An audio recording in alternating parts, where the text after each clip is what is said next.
Olá, pessoas! O nosso segundo episódio de filosofia. Bom dia, boa tarde, boa noite. Aqui quem fala é o Nox. E hoje a gente vai falar sobre um ou dois conceitos filosóficos, dependendo de como você pensa nisso, para para botar vocês na mesma página, para fazer com que vocês entendam de que estrutura de pensamento eu venho quando eu falo aqui.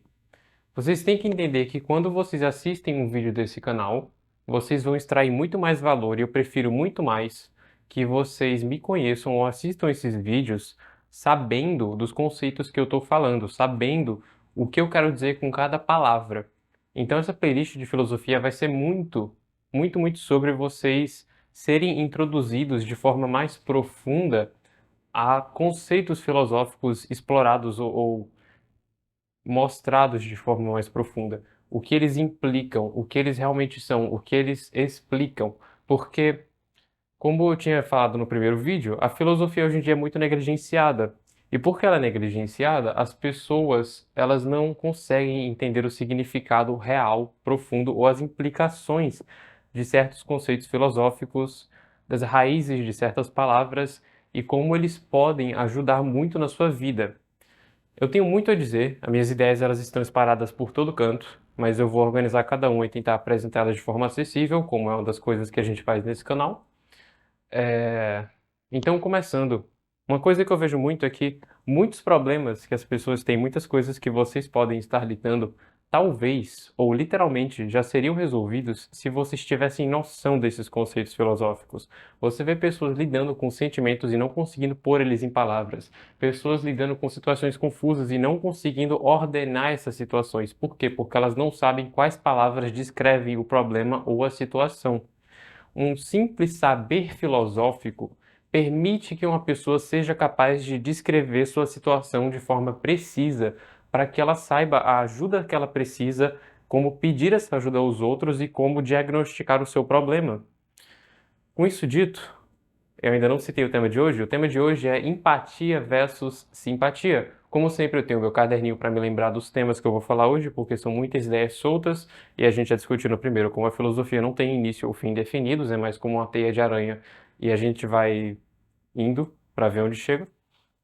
E eu não quero enrolar muito vocês, eu também vou tentar cuspir informação útil, mas não vou tentar ser muito indireto aqui. E se vocês virem algo nesse vídeo que vocês não entendem, tipo, ouviam falar de um conceito que vocês não entendem, isso não significa que vocês não vão entender a ideia inteira do vídeo, e isso vai se repetir. Como eu disse, eu prefiro que vocês assistam sabendo dos conceitos que eu estou falando aqui, mas sempre é opcional, sua escolha. E olhar os outros vídeos e aprender esses conceitos. Então, por onde a gente começa? Empatia e simpatia. O quão profundo esses dois podem realmente ser? De que forma as pessoas hoje em dia não entendem esses conceitos? Eu vou começar com uma frase que eu vou parafrasear do Duna. Eu não sei se eu vou parafrasear exatamente como tá lá, mas não importa, a ideia é a mesma. E essa é a seguinte: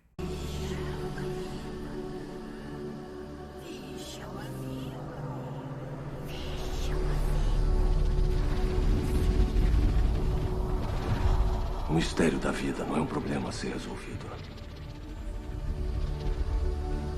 mas uma realidade a ser experimentada.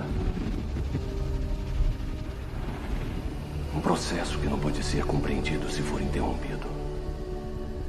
Devemos nos mover fluindo no processo, nos juntar a ele. Devemos fluir com ele.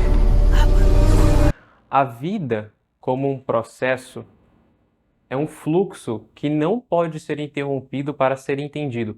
Você não pode simplesmente parar a vida para entender ela. Isso já se relaciona ao nosso primeiro episódio. A vida está em constante transformação. E você não pode simplesmente pausar a vida, cortá-la em pedaços para entendê-la. Você tem que vivê-la para entendê-la. E eu tenho vivido minhas experiências. Eu sou jovem, mas eu tenho vivido, sabe? Idade cronológica e qualidade de experiência são coisas muito diferentes, muito diferentes. E por que que isso é relevante para empatia e simpatia? Eu já chego aí. Porque talvez enquanto vocês assistam esse vídeo, vocês empatizem comigo, quem sabe? Empatia e simpatia. Vamos definir os dois termos. Empatia é uma espécie de espelhamento. É quando você absorve os sentimentos de outra pessoa, quando você vê outra pessoa se sentindo de certa forma e você espelha isso, absorve, reconhece através da linguagem, das feições da pessoa, do tom, da forma que fala, do comportamento, das mãos tremendo. Existem várias emoções e a empatia se trata de identificar e espelhar essas emoções.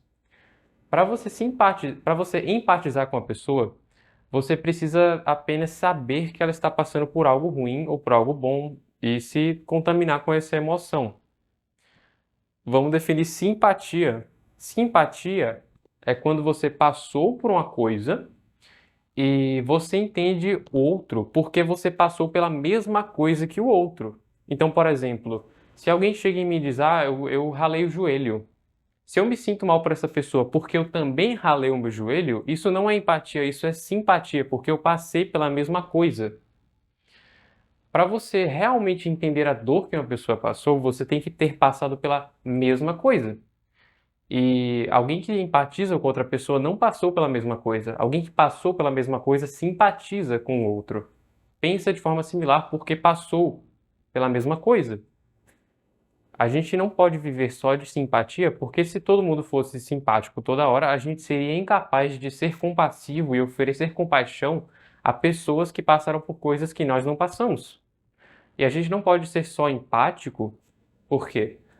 Porque a gente quer ser entendido, a gente quer ser compreendido. Sem a simpatia, sem a gente se conectar através de experiências similares, ninguém entende ninguém de verdade, ninguém sabe o que poderia fazer pelo outro de verdade. Sem simpatia, talvez não existisse nem o perdão, porque uma pessoa que empatiza tem, na verdade, mais dificuldade perdoando, porque não entende realmente o que o outro passou. Com esses conceitos bem definidos, existem várias implicações para isso, várias coisas que eu vou falar aqui. Por exemplo, frequentemente as pessoas elas vêm e falam a seguinte frase: se eu fosse você, eu faria X. Se eu fosse você, eu faria Y. E não que essa frase seja imprecisa ou errada. Linguagem não se trata disso, linguagem se trata do que você quer dizer. E dá para entender o que uma pessoa quer dizer com isso. Mas se for para a gente for bem ao pé da letra, se você fosse outra pessoa, você não faria diferente. Se vocês estivessem vivendo a minha vida, passando pelo que eu passei, vocês fariam exatamente as mesmas coisas, sentiriam exatamente os mesmos sentimentos. Se eu vivesse a vida de você ou vocês e passasse pelas mesmas coisas, eu sentiria os mesmos sentimentos e faria as mesmas coisas. E talvez você ouça isso e se pergunte: peraí, como assim não? Porque não somos a mesma pessoa, agiríamos de forma diferente. Mas é aí que você cai numa pequena armadilha. Porque se você realmente fosse outra pessoa, não seria de forma superficial, como você está pensando quando geralmente se fala essa frase, que é empatia. Seria de forma profunda, você realmente seria a outra pessoa, com as mesmas emoções, mesmas predisposições, mesmos genes, mesmo ambiente de crescimento e tudo. Quem é você para saber que você faria diferente? Você nem sabe quem você é, como é que você sabe que seria você ali na outra pessoa? Essa questão é profunda porque ela vai chegar na raiz de quem é você de verdade. O que é você? E pode parecer uma pergunta simples. Ah, eu sou eu, mas não é simples. É uma das maiores questões filosóficas que existem. Porque você pode retirar as coisas que compõem uma pessoa e ela não deixa de ser ela. Por exemplo, se eu dissesse, essa minha mão sou eu, ou é parte de mim, mas não sou eu. Porque se eu perdesse essa mão, eu continuaria sendo eu. O quanto eu posso arrancar até deixar de ser eu? Se eu removesse minha mão, eu não deixaria de ser eu. Se eu removesse a outra, também não. O quanto eu teria que remover para deixar de ser eu? Você tem que entender que quando uma pessoa fala essa frase de se eu fosse você, existe uma pressuposição de que existe alguma coisa essencialmente verdadeira que separa a nós e que mesmo que as condições materiais fossem diferentes, essa coisa que nos separa profunda ainda existiria. E eu não estou negando a existência dela, na verdade. Seria uma alma, né? Ou seja, você retira o corpo, o que sobra a alma. Apesar de não ter como dissecar uma alma, não tem como mostrar ela na frente de um cientista nem provar ela. Mas é a ideia filosófica que surgiu de uma alma. Eu não estou aqui nem para argumentar se ela existe, não é nesse ponto que eu quero chegar. Eu vou deixar em aberto, na verdade. Vocês acham que a alma, ela traz o livre-arbítrio? E essas perguntas, elas põem em questão o livre-arbítrio. Se você fosse o outro, você teria o livre-arbítrio de tomar decisões diferentes ou você faria exatamente igual ao outro? Se vocês fossem a mim, vocês fariam as mesmas coisas que eu faço ou não? A gente nunca vai poder testar para saber. Pelo menos até onde eu sei, não. Então isso leva a gente para outro tópico, outro problema ou outra questão. Isso é um problema talvez moderno, porque eu estudo história, mas mesmo estudando história, nunca dá para saber como é o passado de verdade. A gente apenas lê documentos, vê vídeos, vê fotos. Você nunca vai saber como é, a menos que você esteve lá. Mas eu acredito que dos meus estudos, a gente está numa época, e isso é temporário, isso vai acabar daqui a alguns anos, onde ninguém se vê, ninguém se entende, ninguém se compreende. E parte disso vem de uma espécie de egoísmo, um autocentrismo, uma espécie de apenas quero falar sobre mim, prestar atenção em mim, e os seres humanos à minha volta eu não presto atenção neles. Isso é um problema sério. Ninguém se sente ouvido, ninguém se sente visto, amado, compreendido, aceito. Por quê? É muito simples. Se você não dá o benefício da compreensão aos seres humanos à sua volta, provavelmente é porque você não foi aceito. Porque você não foi visto e não foi compreendido. Ninguém empatizou, ninguém simpatizou com você.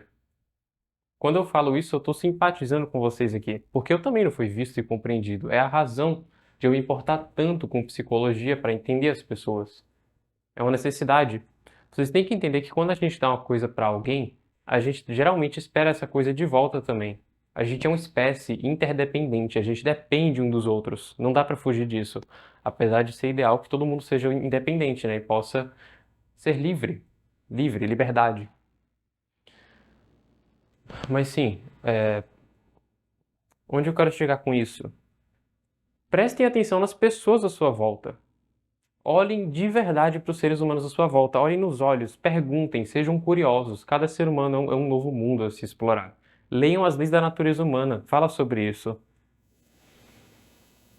Porque isso é o mínimo. Como é que a gente pode viver num mundo saudável se você é incapaz de simpatizar ou empatizar com alguém? De dizer, nossa, a gente passou pelas mesmas coisas, ou eu não passei pelo que você passou, mas deve ter sido difícil, eu entendo. Quer falar mais sobre os seus problemas, suas dores? Quer ser real comigo? Em vez de usar máscaras toda hora? Isso entra muito na praga psicológica que eu já citei nesse canal, mas eu não citei esse aspecto específico. E quais são as consequências disso? Ninguém confia em ninguém. Ninguém se entende de verdade, então ninguém confia em ninguém. Racismo psicológico acontece toda hora mesmo. Uma coisa que eu ainda não revelei sobre o conceito de empatia e simpatia é muito simples e tem relação com tipologia. Empatia é sentimento extrovertido, é FE. Simpatia é sentimento introvertido, é FI. Façam o que vocês quiserem com essa informação.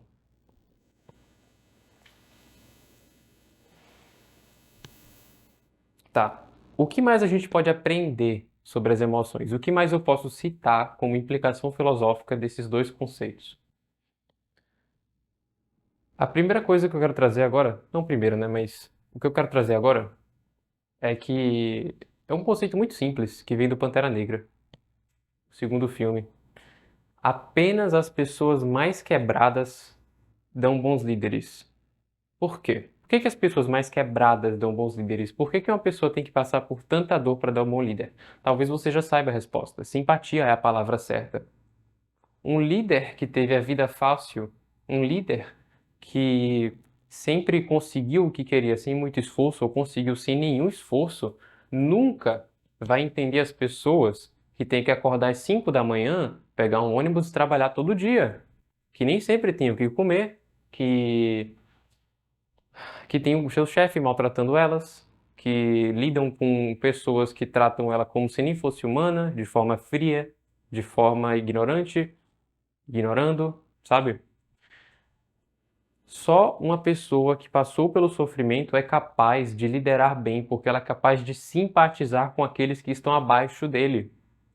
Uma pessoa que é quebrada possui grandes virtudes, porque ela foi forçada a cuidar de si mesma, ou a lidar com esses traumas, ou a lidar com essas dores. Agora, eu estou dizendo para você colocar pessoas traumatizadas na liderança?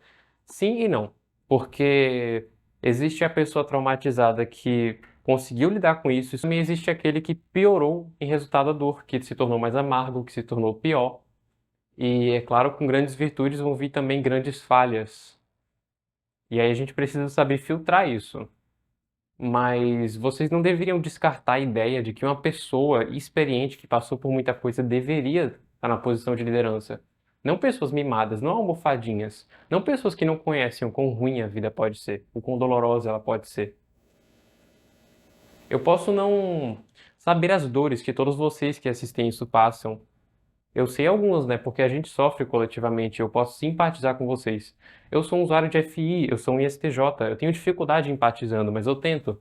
Quando eu tento empatizar, geralmente eu pareço um robô estranho, mas é alguma coisa, né? A intenção vale alguma coisa. Mas qual é a melhor forma para eu simpatizar com vocês? É fazendo uma abstração e pensando dessa mesma forma. Se eu fosse vocês, se eu estivesse no lugar de cada um de vocês, eu faria as mesmas coisas, sentiria as mesmas coisas e eu estaria no mesmo lugar fazendo as mesmas coisas. E se eu entendo de onde vocês vêm, eu sou muito mais capaz de perdoar vocês, fazer vocês se sentirem vistos. E vocês podem fazer isso por pessoas na sua vida.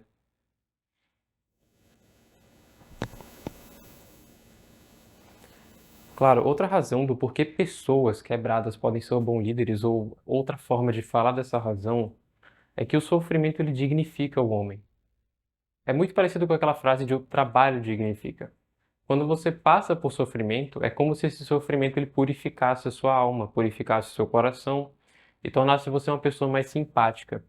Porque você compreende que o mundo é um lugar imperfeito, cheio de problemas, e você compreende que não dá para ser ruim com os outros porque você não quer que eles passem pela mesma coisa que você.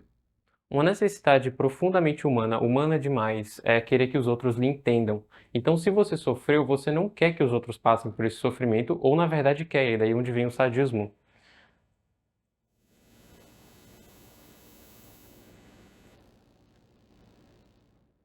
Sabe quando a pessoa fala, ninguém deveria passar por isso, eu desejo que ninguém passasse por isso, ou aquela famosa frase, nem para os meus inimigos eu desejo isso. Isso é simpatia. O sofrimento torna uma pessoa simpática. E isso leva a gente a outra conclusão.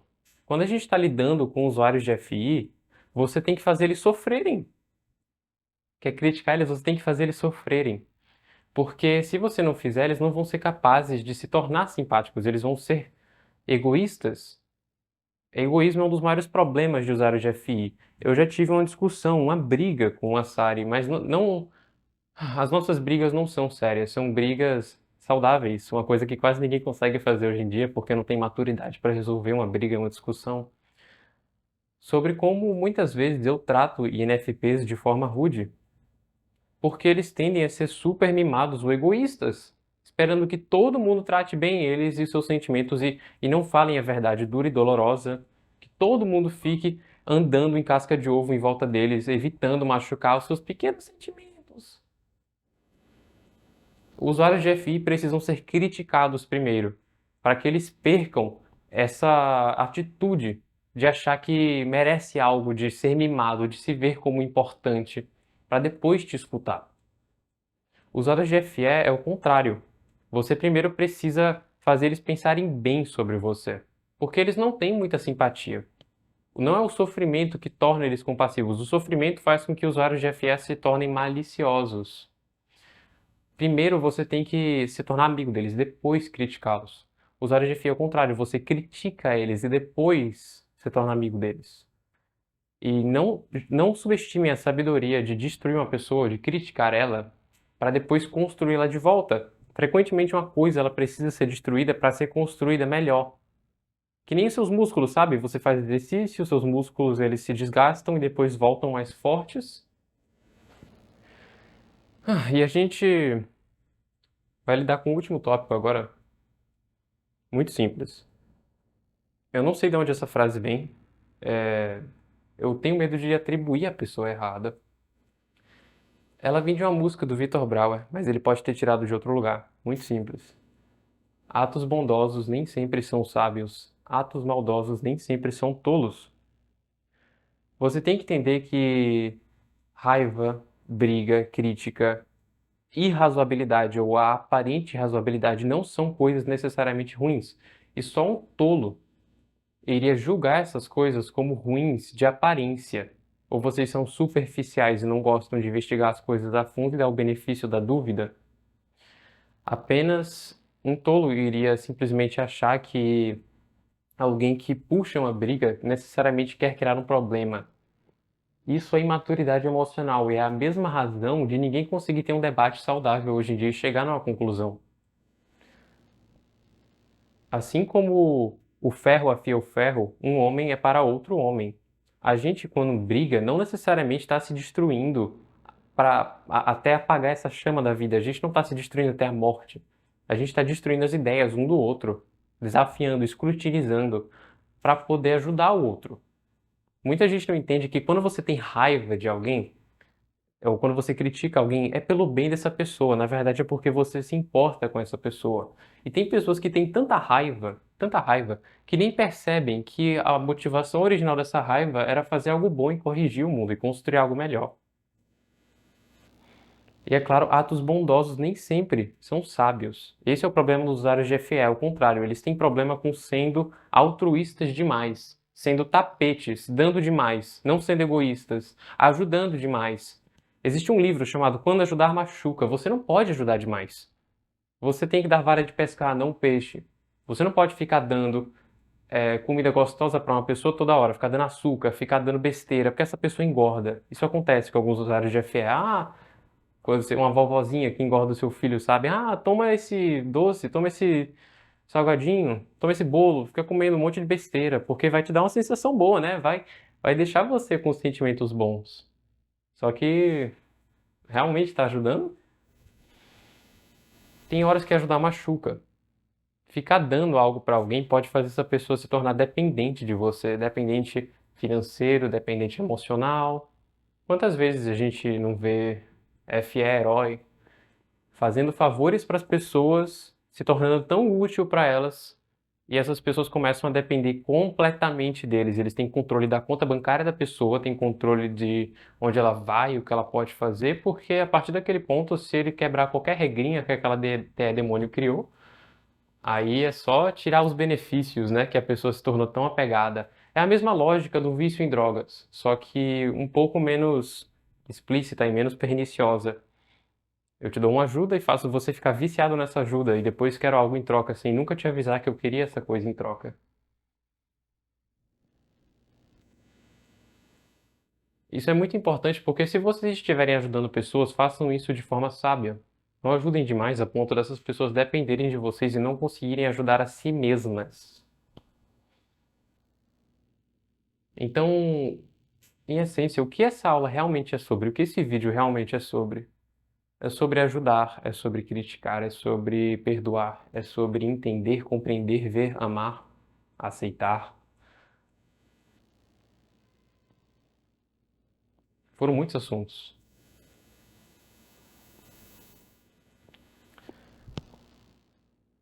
A gente está chegando no fim dessa aula porque minha mente já não está mais pensando em novos assuntos. Para falar sobre isso, eu sempre posso falar em outro vídeo. Se vocês tiverem dúvidas, perguntas, comentários, é só falar. Se vocês gostaram do vídeo, dá um like se vocês acham que ajudou vocês de alguma forma. E é claro, se faltou alguma coisa, é só falar também.